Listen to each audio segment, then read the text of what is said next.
Veronica Kitty Duterte, bunsong anak ni Pangulong Rodrigo Roa Duterte!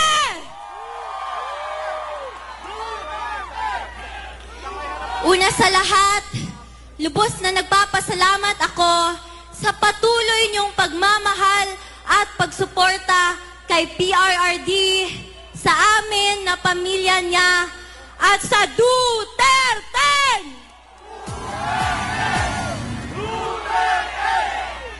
I believe it speaks volumes on his strategic approach to trust these public servants to be the next leaders of the Philippines.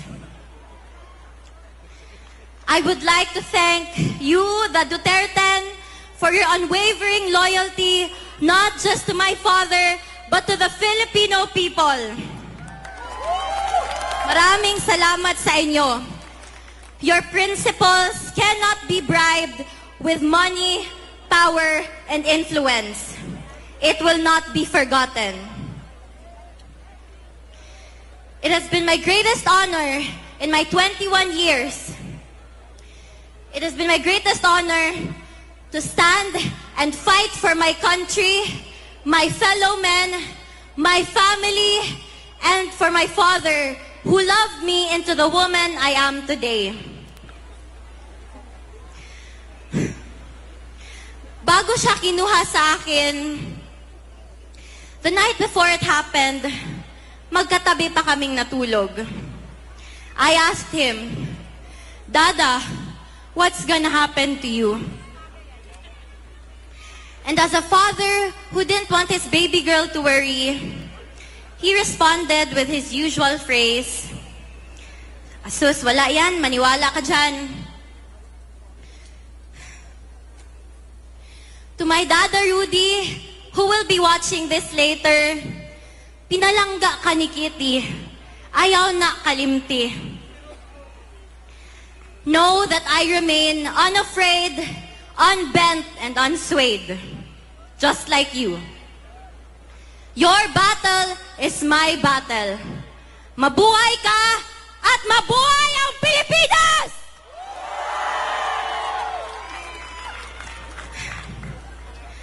Muli kong iaabot ang personal na mensahe ni Tatay Digong para sa bawat Pilipino. Sabi niya, exercise your right to vote and do so wisely. My warmest greetings of love to every Filipino. Mga kababayan, mga kabataan, 4 na araw na lang bago ang eleksyon. Huwag niyong ipagbili ang inyong mga boto. Ipanalo natin ang Duterte! Duterte! Duterte! Maraming salamat, and God save the Philippines! Pilipinas! Duterte pa rin! Duterte! Duterte! Duterte! Duterte! Duterte! Daghang salamat sa inyong tanan!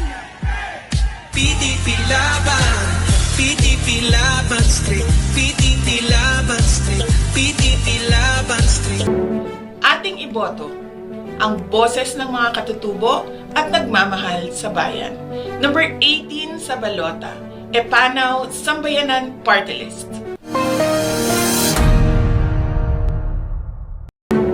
Ating iboto ang boses ng mga katutubo at nagmamahal sa bayan.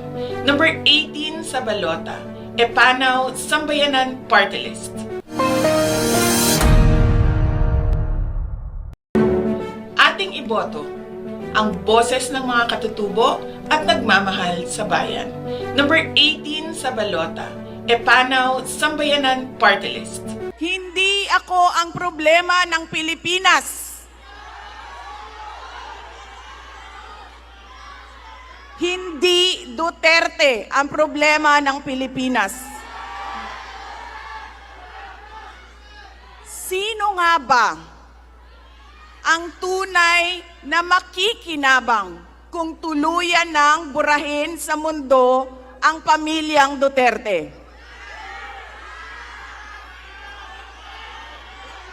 Hindi ang mga Pilipino. Lalo nang hindi makikinabang ang mga biktima sa krimen, mga walang trabaho, mga naghihirap, o maging ang mga nagugutom. What we are witnessing is a systematic demolition job against political opponents that once dared to put the country first, even if it meant going against the most powerful interests in our homeland.